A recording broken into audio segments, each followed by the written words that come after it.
Merdeka belajar wujud yang nyata. Raih mimpimu juga cita-cita. Generasi emas Indonesia.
Assalamualaikum warahmatullahi wabarakatuh.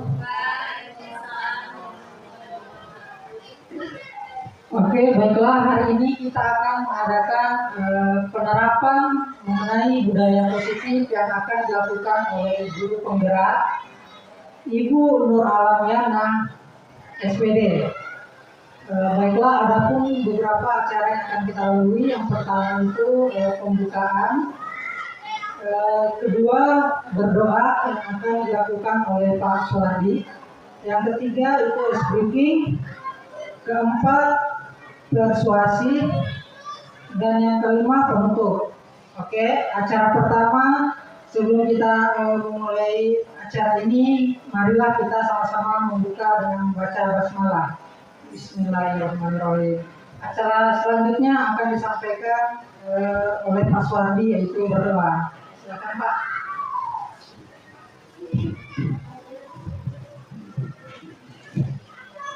Ya, Assalamualaikum warahmatullahi wabarakatuh. Kepada Bapak Ibu, sebelum kita melaksanakan kegiatan ini, marilah kita berdoa menurut keyakinan kita masing-masing. A'udzubillahi minasyaitonirrajim. Bismillahirrahmanirrahim.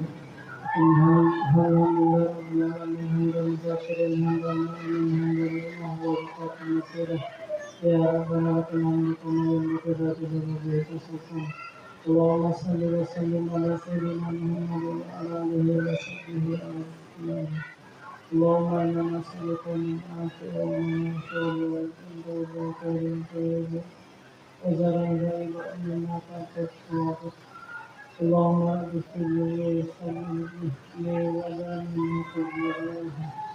Rabbana atina fid dunya hasanah wa fil akhirati hasanah wa qina adzaban nar. Subhana rabbika rabbil izzati amma yasifun. Wassalamu ala mursalin walhamdulillahi rabbil alamin. Oke, baiklah, terima kasih kepada Pak Suwardi telah membuka acara ini. Selanjutnya yaitu ice breaking yang akan dilakukan oleh Ibu Nur Alam Yana.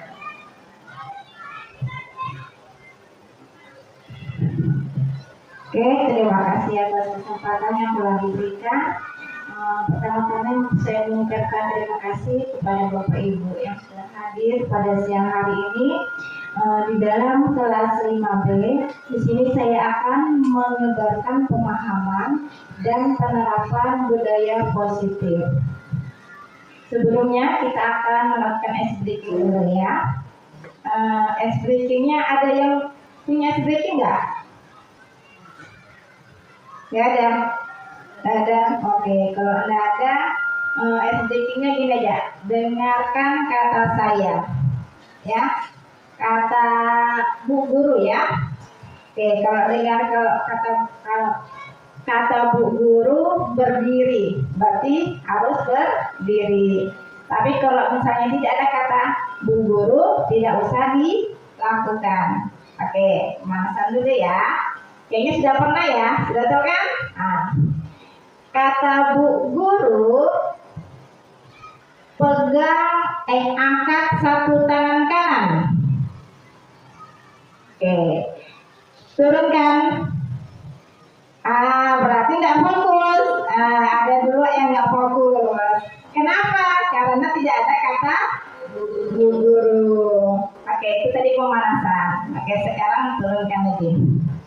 Mulai ya. Kata Bu Guru, pegang kepala. Turunkan.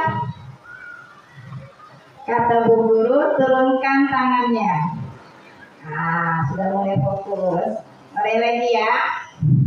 Kata Bu Guru, berdiri. Kata Bu Guru, angkat tangan kiri. Kata Bu Guru, angkat tangan kanan. Turunkan. Turunkan tangan kanan. Turunkan tangan kiri. Oke, silakan duduk. Bu Asmita fokus terus. Kata Bu Guru, turunkan tangan kanan dan kiri. Silakan duduk. Hampir lagi. Kata Bu Guru, silakan duduk. Sudah mulai fokus semuanya. Ya. Oke, itu speaking bisa kita lakukan di dalam kelas. Oke, ada lagi speaking yang lain?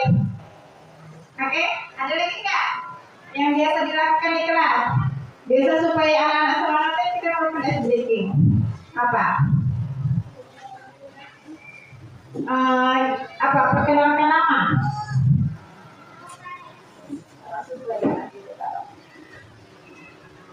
Apalagi yang punya speaking? Kepala, pundak, lutut kaki, itu juga bisa. Hal-hal yang kecil seperti itu yang bisa kita lakukan kepada anak-anak. Biasa tuh di jam siang itu anak-anak pada ngantuk, kita lakukan speaking. Apalagi anak-anak yang kelas rendah, itu senang sekali kalau misalnya kayak nyanyi-nyanyi atau gerakan-gerakan, itu pasti mereka sangat senang ya. Oke, di sini saya akan mulai masuk ke materi. Silakan Wendang. Masuk ke materi tentang budaya positif.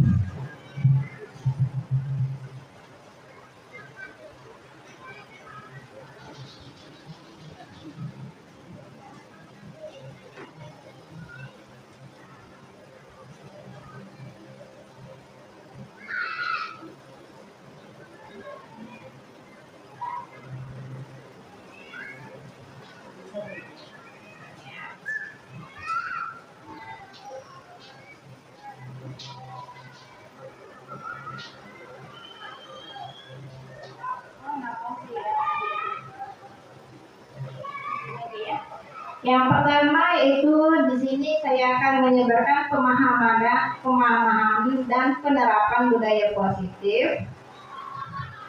Nah, konsep inti budaya positif yang pertama adalah perubahan paradigma belajar, disiplin positif, nilai-nilai kebajikan, kebutuhan dasar manusia, motivasi perilaku manusia, posisi kontrol, keyakinan kelas, dan segitiga restitusi. Adapun pembelajaran dengan paradigma baru, yaitu pembelajaran dengan paradigma baru merupakan pembelajaran yang dirancang berdasarkan prinsip pembelajaran berdiferensiasi, sehingga para peserta didik belajar sesuai dengan kebutuhan berdasarkan tahap perkembangan sesuai teori psikolog modern untuk mewujudkan profil pelajar Pancasila. Jadi di sini kita harus melakukan pembelajaran yang berdiferensiasi. Ya, mungkin ada sebagian sudah tahu pembelajaran berdiferensiasi itu kita memenuhi kebutuhan anak, karena anak-anak mempunyai kebutuhan yang berbeda-beda. Ya, jangankan anak murid, anak sendiri aja pasti berbeda-beda. Ya, kembali ya. Ada anaknya yang suka pendiam, gitu. Ada anaknya yang malah nggak bisa diam. Ada yang aktif sekali. Nah, itu contohnya anak yang aktif tidak bisa kita samakan pembelajarannya dengan anak yang pendiam. Ya, anak yang suka membaca tidak bisa kita samakan pembelajarannya dengan anak yang suka menulis. Anak yang suka mendengarkan lagu tidak bisa samakan pembelajaran dengan anak yang suka mendengarkan atau melihat video. Jadi tugas kita guru adalah memenuhi semua kebutuhan murid. Beda zaman dulu kita, semuanya rata. Ya, zaman dulu kita anak-anak harus duduk yang rapi, tangan di atas meja, mendengarkan bu gurunya. Itu namanya apa? Pembelajaran apa? Student center, teacher center. Gurunya aja semua menjelaskan. Gurunya tak beri kesempatan kepada murid. Muridnya maunya seperti apa? Makanya kadang dulu waktu kita SD itu materi itu dikasih masuk, enggak masuk dalam otak kita, ya kan? Karena ada kebutuhan yang kita tidak terpenuhi kepada anak-anak kita. Ya, dari sini kita bisa belajar bahwa setiap anak itu mempunyai kebutuhan yang berbeda-beda. Tergantung dari kita sebagai guru bagaimana cara kita melihat apa kebutuhannya anak-anak itu. Kita memenuhi kebutuhan yang mereka punya. Selanjutnya, miskonsepsi tentang teori kontrol. Ilustrasi guru mengontrol murid. Ilustrasi bahwa semua penguatan positif efektif dan bermanfaat. Ilustrasi bahwa kritik dan membuat rasa bersalah mampu menguatkan karakter. Ilustrasi bahwa orang dewasa berhak memaksa. Nah, kita di sini sebagai guru, kadang kita memaksa nggak? Pernah.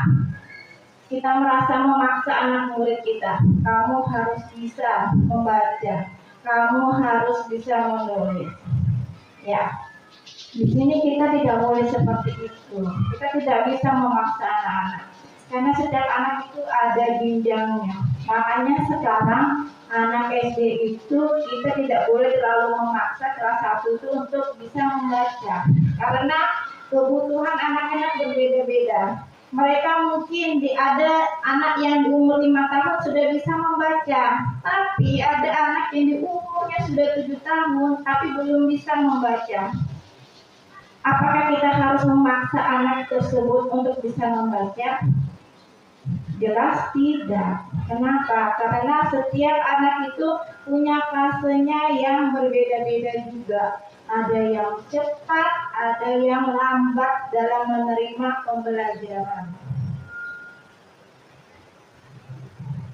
Mengubah paradigma stimulasi respon ke pendekatan teori kontrol.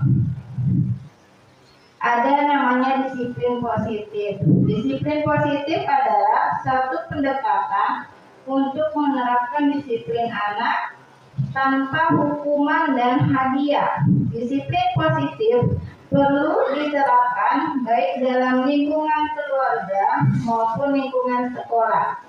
Dengan menerapkan disiplin positif, diharapkan tindakan kekerasan dapat dihindari. Sebagai seorang pendidik, tujuan kita adalah menciptakan peserta didik yang memiliki disiplin diri, sehingga mereka berperilaku mengacu pada nilai-nilai kebajikan universal dan memiliki motivasi intrinsik dalam perubahan perilaku ke arah yang lebih baik. Jadi di sini kita harus melakukan disiplin positif. Kadang kita anak nggak bisa ngapa-ngapain, kita pakai fisik, kita memukul anak itu.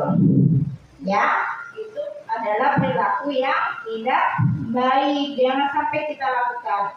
Kalau zaman dulu kita bahkan kadang dipukul pakai penggaris, ya kan? Sekarang sudah tidak boleh lagi, ya. Bahkan kita sekarang sudah ada keluar undang-undang perlindungan anak bahwa kita tidak boleh melakukan kekerasan di sekolah maupun di rumah.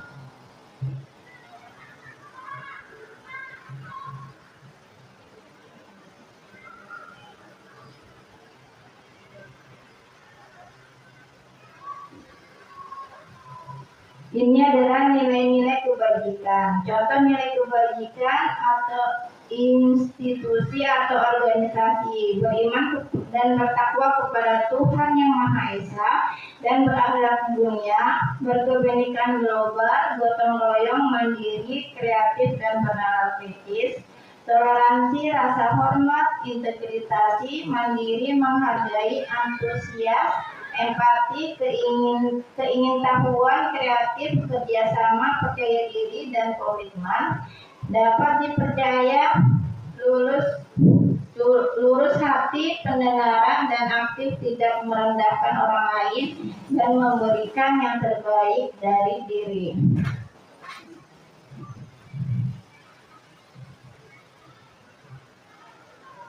Nah, kebutuhan dasar manusia. Kebutuhan dasar manusia adalah segala sesuatu yang kita lakukan untuk mendapatkan apa yang kita inginkan. Seluruh tindakan yang kita lakukan memiliki tujuan tertentu dan semua usaha terbaik yang kita lakukan adalah dalam rangka agar kebutuhan dasar kita yang terpenuhi dengan baik. Nah, jadi kita itu mempunyai kebutuhan dasar. Ada 5 kebutuhan dasar manusia. Jadi setiap anak itu, misalnya ada anak yang nakal, kita menganggap bahwa itu anak nakal. Padahal sebenarnya anak itu tidak nakal. Tidak ada anak yang nakal. Setiap anak adalah anak yang mempunyai masa depan yang baik. Jadi kita tidak boleh mengejar bahwa ini adalah anak nakal. Kenapa anak melakukan suatu kesalahan? Kita anggap aja kesalahan. Misalnya dia bolos atau dia terlambat datang ke sekolah. Apakah kita mengejar anak itu nakal atau pemalas? Tidak boleh, ya. Kenapa? Karena setiap anak melakukan kesalahan pasti ada kebutuhan dasar yang tidak dia penuhi. Ada yang kurang dari dirinya sehingga dia melakukan suatu kesalahan. Yang pertama adalah kebutuhan bertahan hidup. Kebutuhan bertahan hidup ini seperti makan, rumah, kesehatan. Jadi biasanya kadang tuh anak-anak ada yang makan di kelas, gitu ya. Pernah nggak dapat anak-anak yang makan di kelas? Kenapa anak-anak makan di kelas? Karena kebutuhan dasarnya tidak terpenuhi. Dia perutnya merasa lapar, makanya dia makan di kelas. Jadi setiap anak yang melakukan kesalahan itu pasti dia ada kebutuhan yang tidak terpenuhi. Itu yang pertama adalah kebutuhan bertahan hidup. Yang kedua, kasih sayang dan rasa diterima. Kenapa anak ribut di kelas? Kenapa anak suka mengganggu temannya? Mungkin karena dia butuh perhatian, dia kekurangan dengan kasih sayang, dia kurang dengan rasa diterima. Mungkin dia di rumahnya merasa sepi, tidak punya teman, makanya kalau di dalam kelas dia mencari teman untuk berbicara. Bahkan di jam pelajaran dia berbicara. Jadi kita menganggap, oh anak ini suka ribut di kelas. Padahal kenapa? Kebutuhannya tidak terpenuhi. Kebutuhan dasar yang keduanya tidak terpenuhi, yaitu dia butuh kasih sayang dan rasa diterima. Selanjutnya, penguasaan. Penguasaan di sini adalah kebutuhan ini berhubungan dengan kekuatan untuk mencapai sesuatu, menjadi kompeten, menjadi terampil, diakui atas prestasi dan keterampilan kita didengar dan dimiliki rasa harga diri. Jadi ada juga anak itu dia pengen diakui. Oh, saya ini pintar, pengen diakui. Makanya itu biasa kita di dalam kelas tuh anak melakukan sesuatu kita beri apresiasi. Hanya beri tepuk tangan aja. Wah, Anto, kamu sangat pintar sekali hari ini. Ayo tepuk tangan buat Anto. Semuanya semua tepuk tangan. Bahagia atau enggak si Anto ini? Bahagia. Hal sekecil yang kita berikan itu pasti akan teringat sama si anak ini sampai dia dewasa. Oh, saya pernah loh ditepukin tangan sama teman sekelas. Nah, hal kecil seperti itulah yang kita lakukan kepada anak yang bernilai bermanfaat buat dirinya sendiri.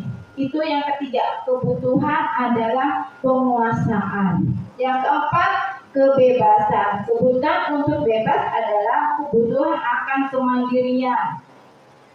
Otonomi memiliki pilihan dan mampu mengendalikan arah hidup seorang. Anak-anak dengan kebutuhan kebebasan yang tinggi menginginkan pilihan. Mereka perlu banyak bergerak, suka mencoba-coba, tidak terlalu terpengaruhi orang lain. Berarti ini anaknya aktif. Dia mau memilih. Misalnya, ayo anak-anak kita keluar, kita belajar olahraga. Bu gurunya sudah tentuin nih, hari ini kita belajar voli. Ternyata si anak ini tidak mau. Aku tidak mau voli, Bu Guru, saya maunya sepak bola. Terus si anak ini dalam pembelajaran voli yang kita ajarkan kepada anak ini, dia tidak belajar dengan sungguh-sungguh. Kenapa? Karena kebutuhan dia untuk memilih itu tidak dikasih sama bu gurunya. Kenapa? Karena anak ini maunya mainnya bola, tapi bu gurunya memaksa untuk bermain voli. Jadi kebutuhan kebebasan dia untuk memilih di sini tidak terpenuhi. Selanjutnya di sini kebutuhan untuk kesenangan. Jadi anak-anak itu kebutuhan untuk mencari kesenangan, bermain dan tertawa. Nah, seperti saya bilang tadi, biasanya kita di sela-sela pembelajaran itu melakukan ice breaking. Kenapa? Karena anak-anak itu butuh refreshing, mereka butuh tertawa, mereka butuh hiburan. Sama nggak dengan kita? Gurunya juga ya. Nah, kalau bosan biasanya nih yang muda-muda nih pasti keluar nongkrong-nongkrong, nongki-nongki ya. Nah, kalau emak-emak ini biasanya kebutuhannya kesenangan cuma bareng-bareng aja, sudah senang. Oke, kita lanjut. Motivasi perilaku manusia. Jadi untuk menghindari ketidaknyamanan hukuman, lari untuk menjadi orang yang mereka inginkan dan menghargai diri sendiri dengan nilai-nilai yang mereka percayai untuk mendapatkan imbalan atau penghargaan dari orang lain. Jadi motivasi perilaku manusia itu ada 3 ya untuk menghindari ketidaknyamanan. Misalnya anak-anak, jangan anak-anak, kita aja datang ke sekolah sebelum cekok itu jam 7.15. Kenapa kita datang ke sekolah jam 7.15? Kenapa tidak jam setengah 8 aja? Apakah karena kita menghindari hukuman? Apakah kita datang cepat, misalnya kayak Wani ya, datang cepat jam 7, sebelum jam 7 sudah datang ke sekolah? Apakah untuk mendapatkan penghargaan? Tidak. Apakah untuk menjadi orang yang mereka inginkan atau dihargai? Tidak. Kenapa? Supaya harus tidak terlambat aja ya. Oke, bagus. Jadi kita melakukan sesuatu itu bukan hanya karena kita menginginkan imbalan, bukan juga karena kita ingin mendapatkan apresiasi atau penghargaan dari orang lain. Tapi kita harus sadar dari dalam diri kita bahwa kita harus disiplin ya. Oke, lanjut. Di sini ada namanya hukuman, konsekuensi dan restitusi. Jadi kita harus bisa bedain ke anak-anak. Kalau hukuman itu seperti apa, kalau konsekuensi seperti apa, dan restitusi seperti apa. Kalau hukuman itu tidak terencana atau tiba-tiba, murid tidak tahu apa yang akan terjadi atau tidak dilibatkan. Selanjutnya bersifat satu arah berupa hukuman fisik atau psikis. Selanjutnya konsekuensi terencana atau disepakati sesuai peraturan, murid tetap dibuat tidak nyaman, sikap guru selalu memonitor murid. Selanjutnya ada yang namanya restitusi, proses menciptakan kondisi bagi murid untuk memperbaiki kesalahan, proses kolaborasi yang mengajarkan murid untuk mencapai solusi sendiri. Di sini saya mencoba, saya buka PMM saya dulu ya.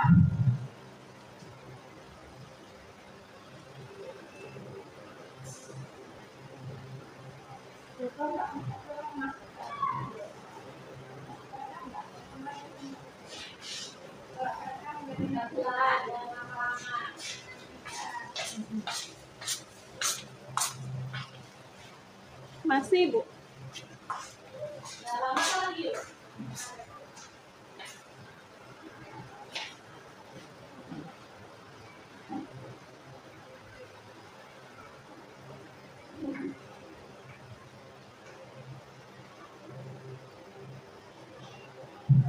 Jadi di sini kita belajar bahwa kita itu tidak perlu memberi hukuman yang ini terlalu berat kepada anak, karena memberi hukuman itu tidak akan membuat anak itu berubah walaupun kita melakukannya tiap hari. Makanya terkadang anak melakukan suatu kesalahan yang berulang-ulang. Oke, di sini kita sama sharing ya, bapak sama ibu-ibu ya. Coba sebutkan kira-kira ada nggak hukuman yang pernah diberikan kepada murid? Ayo, tadi Pak Wirdan, hukuman kira-kira selama mengajar, hukuman apa yang pernah diberikan kepada muridnya? Berdiri di depan kelas. Oke, kalau Pak Suwarti, menulis 10 kali dengan kesalahan yang misalnya saya tidak akan terlambat lagi datang ke sekolah, gitu. Seperti itu ya Pak. Oke, kalau Bapak?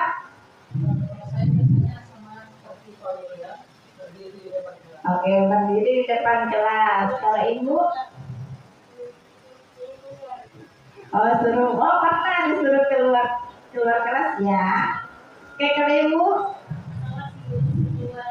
Pernah disuruh keluar. Bu Endang pernah seperti apa? Hukuman kepada anak, atau nggak pernah dihukum anak muridnya? Salah satunya apa, Bu? Cubit bibir. Ya, biasanya gitu kelas tinggi ya Pak, ya Bu ya. Kalau ibunya di belakang? Keluar. Kalau Ibu? Kalau saya pakai hukuman konvensional juga, dibawa kayak berdiri di kelas, angkat kaki, pegang telinga. Oke. Kalau udah usia ngapain? Atau nggak pernah menghukum anak muridnya? Wow. Karena Bu, nggak boleh istirahat. Nggak pernah istirahat. Wani? Kalau saya menghukum anak saya sendiri. Nah, di rumah. Seperti apa hukumannya? Astagfirullah, dipukul pakai gantungan hanger itu ya Bu ya. Oke, jadi di sini ada berbagai macamnya hukuman yang kita berikan kepada anak-anak ya.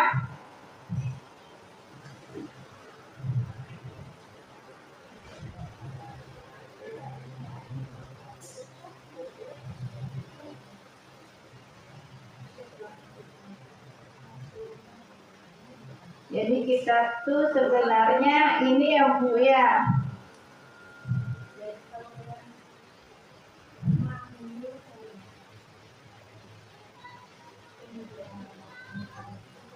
Tujuan sebenarnya adalah kita ingin membuat anak itu disiplin, bukan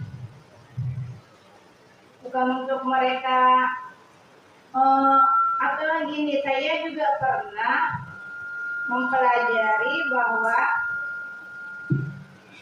waktu saya SD itu pernah waktu belajar matematika itu ada soal 1 sampai 10. Jumlah soal 1 sampai 10 saya ada salah 2. Ada betulnya 2, salahnya 8. Sama guru saya sangat ingat mukanya dan namanya itu Bu Susanti sepertinya. Itu guru matematika. Jadi saya itu diinin belum pakai jilbab, apa namanya ini? Campur Pak? Nah, campur ini dicari sampai 1, 2, 3, 4, 5, 6, 7, 8 sebanyak soal yang kita salah. Dan itu teringat sampai detik ini. Mukanya, sakitnya, malunya, nama bu gurunya, mata pelajaran berapa, sama jumlahnya 8 itu masih teringat sampai sekarang. Sekarang Bapak Ibu bayangkan yang Bapak Ibu lakukan itu diingat sama anak murid kita sampai dia dewasa ke depan. Pasti hal kecil seperti itu pasti akan diingat sama mereka. Begitu juga dengan kita. Atau Bapak Ibu punya pengalaman lain? Waktu kecil ingat nggak? Itu adalah namanya waktu saya SD itu adalah terendah. Posisi saya terendah. Ada posisi saya di tingkat tinggi. Berada saat itu saya di kelas SMP kelas 2. Kenapa? Di situ saya mendapatkan peringkat 2. Itu adalah posisi di mana saya merasa saya berada di atas. Jadi kita tuh waktu kecil kita tuh kadang ada di masa di bawah dan juga ada kadang kita masa di atas. Jadi tidak semuanya di bawah. Mana itu ya? Saya cari.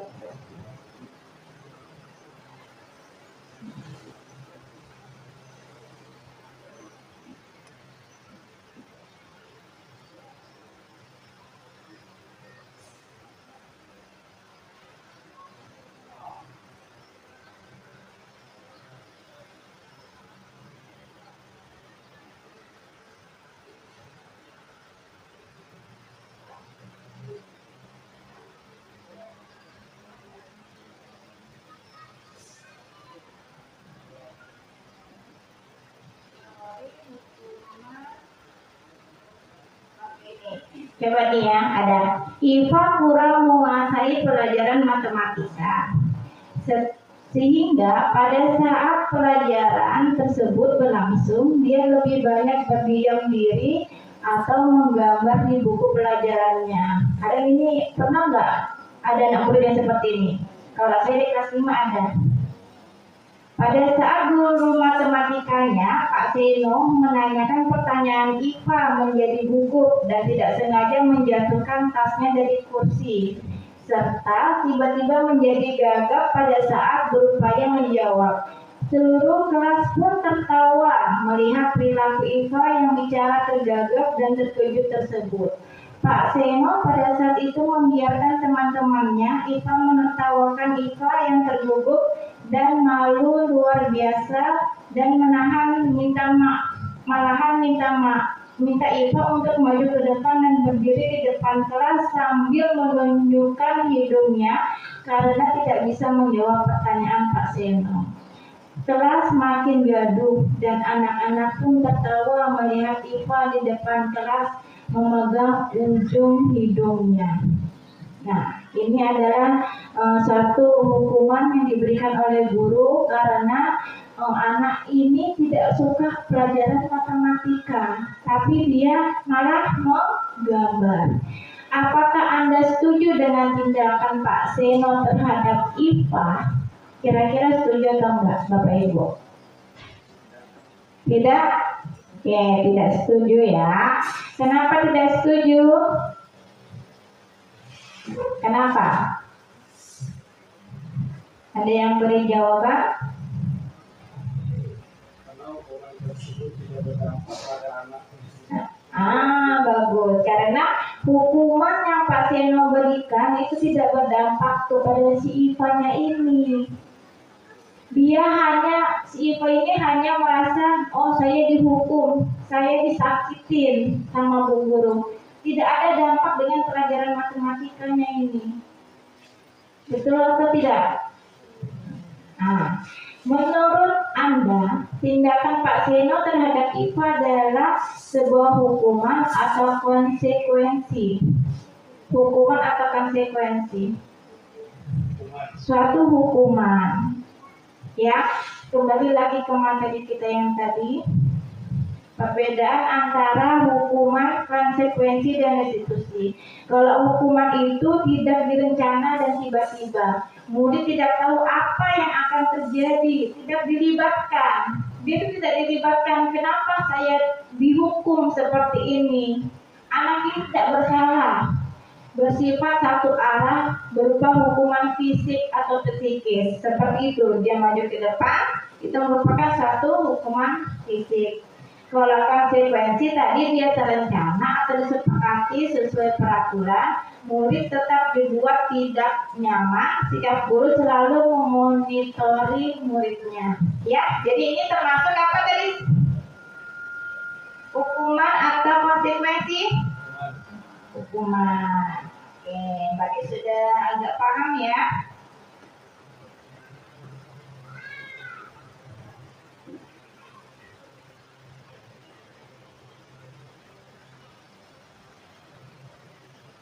Oke, di sini saya ada beberapa ini ya. Yang pertama, mencatat 100 kali di dalam buku seperti tadi Pak Suwardi, tidak akan terlibat lagi karena terlambat ke sekolah. Sanksi atau konsekuensi atau hukuman? Yang mana? Aku satu bawah. Sanksi atau hukuman? Ayo, sanksi kita coba ya. Oke, betul, sanksi ya. Lanjut. Sekarang Pak Wildan ya. Siapa Pak Wildan menjawab?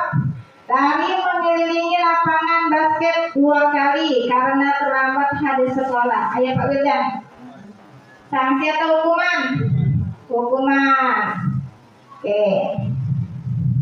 Oke, betul. Silakan Pak Suwardi. Pak Suwardi, bersihkan coretan yang dibuatnya di meja tulis. Berarti di mejanya itu banyak coretan. Itu termasuk hukuman atau sanksi? Apa? Sanksi. Kita coba ya. Oh, hebat Pak Suwardi. Betul. Oke, lanjut. Murid diminta untuk push up 15 kali karena tidak menggunakan masker ke sekolah. Kita coba ya. Oke, betul, hukuman. Banyak yang paham sudah ya. Oke, lanjut ya.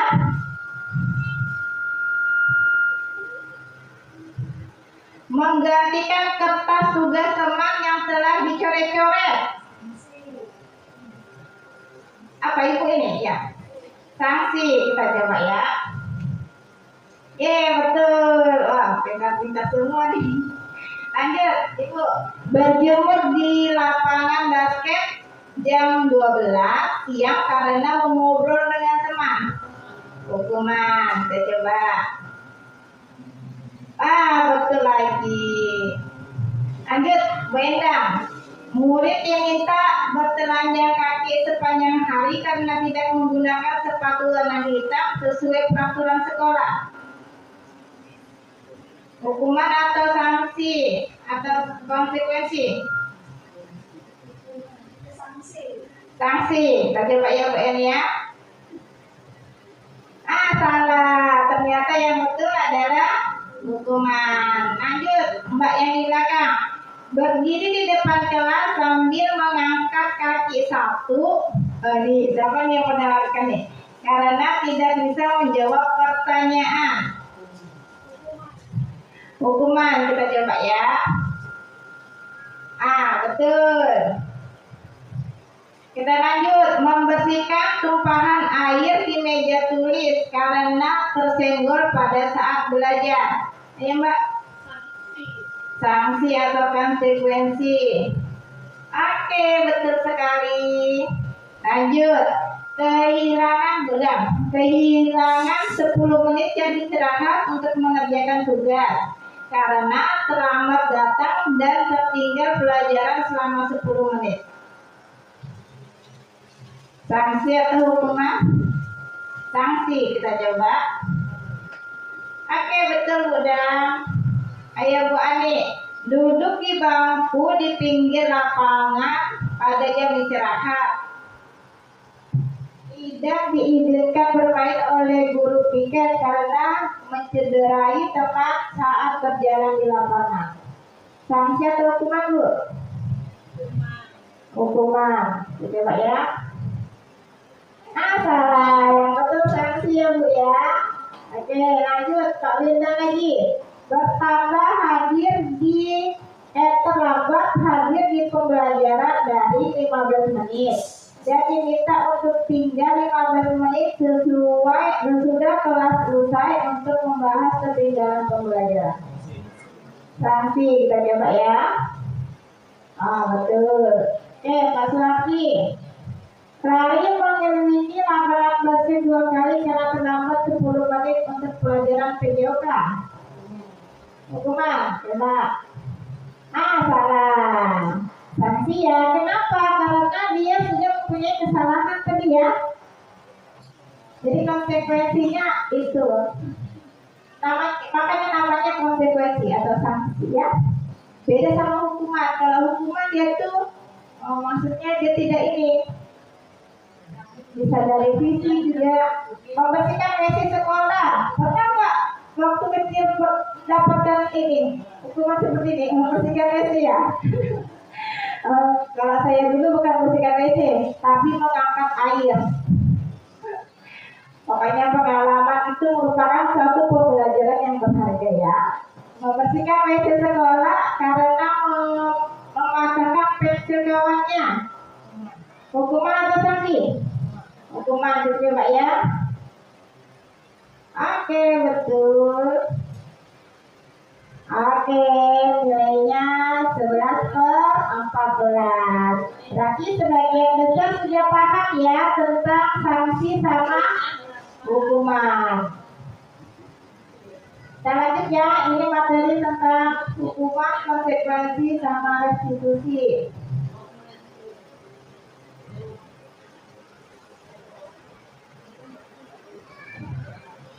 Nah ini 5 posisi kontrol, ada namanya penghukum, ada namanya pemantau, ada teman, manajerial, sama pembuat rasa bersalah. Saya ulangi ya, arahnya salah. Penghukuman, teman, berbuat rasa bersalah, pemantau, dan manajer. Jadi kita ini yang paling bagus itu yang ini, yang paling ujung, yaitu manajer. Ya, kita tidak bisa langsung menghukum anak itu, ya. Atau teman ini kita anggap anak itu sebagai teman, pemantau, pembuat rasa bersalah itu biasanya kita, kenapa kamu melakukan seperti itu? Jadi anakku merasa lebih bersalah. Habis itu pemantau kita hanya melihat aja, oh anak ini bermain ini, tapi tidak ada konsekuensi atau apa yang berkelanjutan. Kalau manajer ini semuanya ada, ya, di segitiga restitusi. Itu satu proses dialog yang dijalankan oleh guru agar dapat menghasilkan murid yang mandiri dan bertanggung jawab.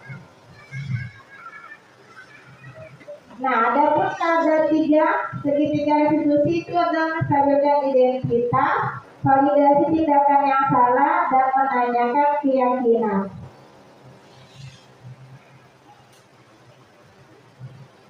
Ada yang menstabilkan identitas, yaitu bagian dasar dari segitiga bertujuan untuk mengubah identitas anak dari orang yang gagal karena melakukan kesalahan menjadi orang yang sukses berbuat berbuat salah itu tidak apa-apa. Tidak ada manusia yang sempurna. Saya juga pernah melakukan kesalahan seperti itu. Kita bisa menyelesaikan ini. Jadi kita anak-anak itu tidak merasa dia itu orang yang punya kesalahan yang besar. Selanjutnya, validasi tindakan yang salah. Setiap tindakan kita lakukan dengan satu tujuan, yaitu memenuhi kebutuhan dasar. Kalau kita memahami kebutuhan dasar, apa yang mendasari sebuah tindakan, kita akan bisa menemukan cara-cara paling efektif untuk memenuhi kebutuhan tersebut. Padahal kamu bisa melakukan hal yang lebih buruk dari ini ya. Kamu pasti punya alasan mengapa melakukan hal itu. Jadi kalau anak membuat salah, itu kita tanya dulu, kenapa kamu melakukan hal seperti itu? Pasti mereka punya alasan, ya. Kita tidak bisa langsung melihat, oh kamu salah, kamu harus dihukum. Tidak boleh seperti itu, ya. Teori kontrol menyatakan bahwa kita pada dasarnya termotivasi secara internal. Ketika identitas sukses telah tercapai, langkah pertama dan lakukan dan tingkah laku yang salah telah divalidasi, langkah kedua, maka anak akan siap untuk dihubungkan dengan nilai-nilai yang dia percaya dan berpindah menjadi orang yang dia inginkan. Kamu mau jadi orang yang seperti apa? Nah, jadi kita bisa tanyakan kepada anak seperti itu. Di sini saya ada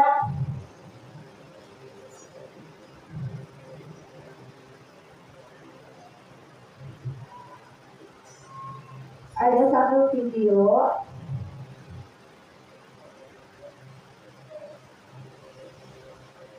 Ini video yang saya.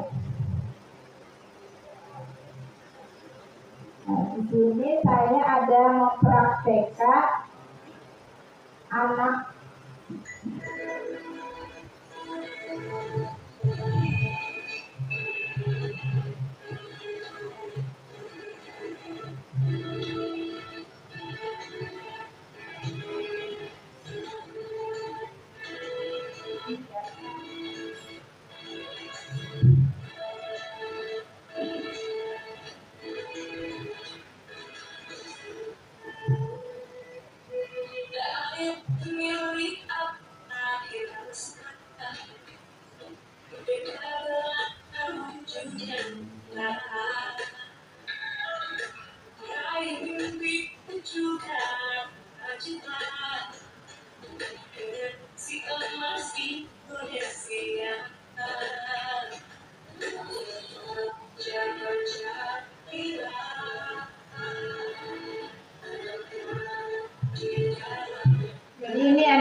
adalah validasi tindakan yang salah.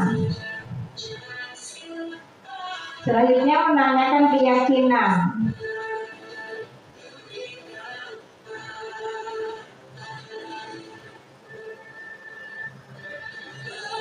Nah, kasus satu ini murid saya, Friendra, murid kelas 5 selalu keluar kelas.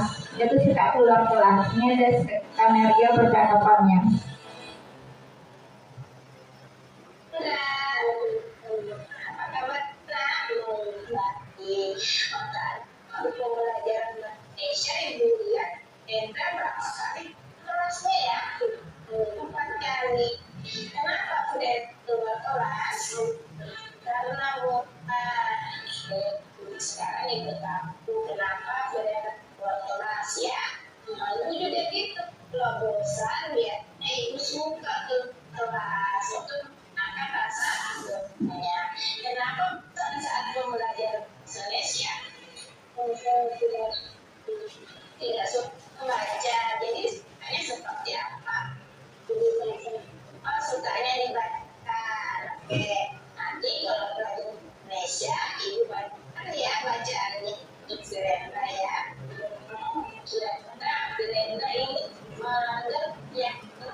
Ya, jadi Virendra ini dia tidak suka pelajaran bahasa Indonesia. Nah, yang kedua ini dia Marsha melakukan kecurangan, yaitu menyontek satu ulangan. Pernah ya ibu-ibu ya, anak murid seperti itu, waktu ulangan itu menyontek. Kita dengar kenapa alasannya dia menyontek. Jadi setiap tindakan anak-anak itu pasti ada alasannya.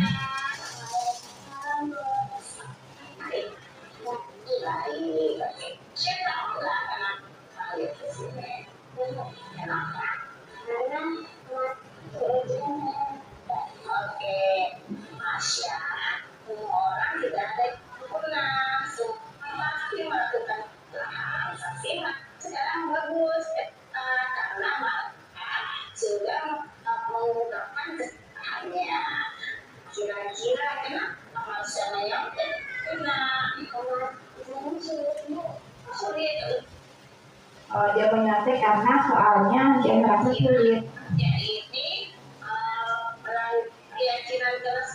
Nah, kita tanya apakah dia melanggar keyakinan kelas.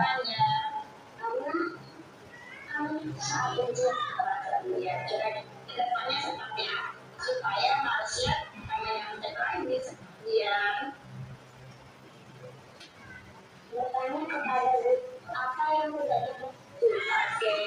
Sekali Marsha sudah mengetahui caranya tidak menyontek lagi di maksud gue lebih ke Marsha. Makasih. Itu adalah kasus, ada 2 kasus dari murid saya. Nah, jadi mereka itu melakukan kesalahan, tapi mereka tahu konsekuensi yang akan mereka dapatkan. Nah, selanjutnya kita tadi akan sudah mengetahui tentang keyakinan kelas ya. Sudah dibuat nggak keyakinan kelasnya? Biasanya itu di awal pembelajaran tuh ada namanya keyakinan kelas ya. Nah, ada lagi budaya positif yang pernah saya lakukan di kelas. Tapi juga kayaknya sudah pernah juga dilakukan sama kelas lain ya, yaitu dengan makan makanan bergizi. Pernah nggak lakukan seperti itu? Makan makanan bergizi sama anak murid. Jadi anak murid itu suruh membawa bekal.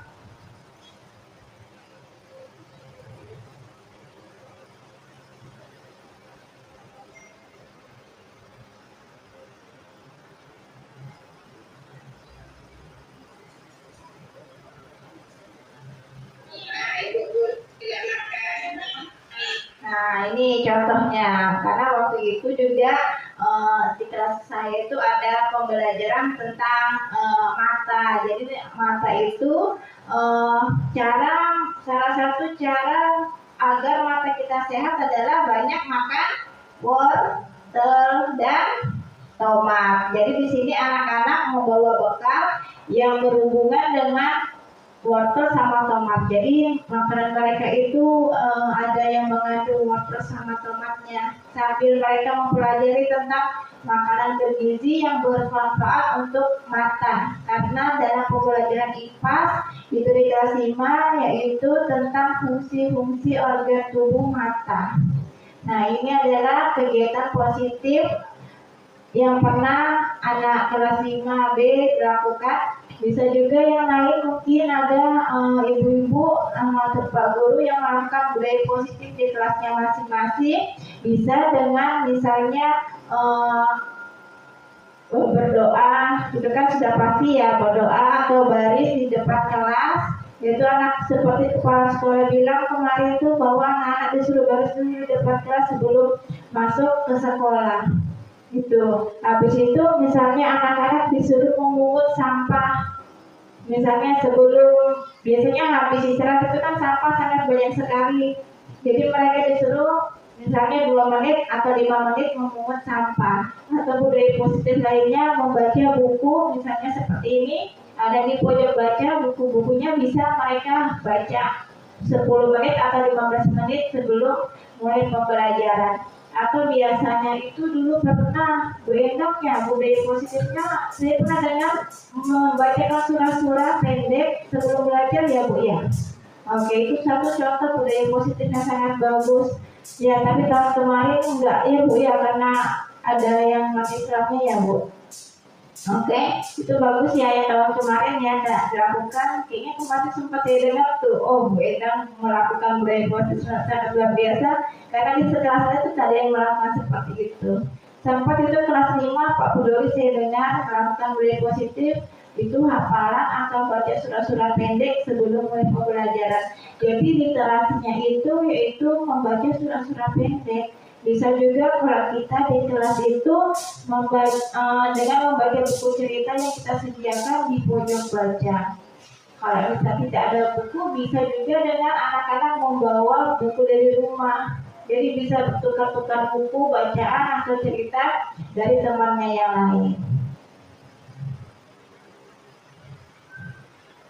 Lanjut ke PPT. Oh, ternyata materinya sudah habis. Terima kasih. Guru Bergerak Indonesia Maju. Oke, demikian presentasi dari saya. Apabila ada kesalahan, mohon maaf. Wassalamualaikum warahmatullahi wabarakatuh.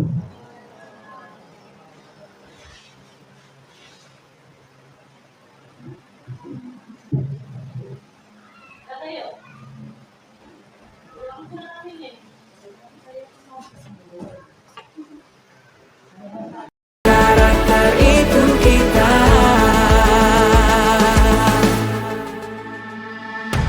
Beriman dan bertakwa pada Tuhan yang Maha Esa. Berakhlak mulia, berkebinekaan global kita. Gotong royong, berjiwa mandiri, berpikir kreatif dan bernalar kritis. Perbedaan bukan suatu halangan untuk kita saling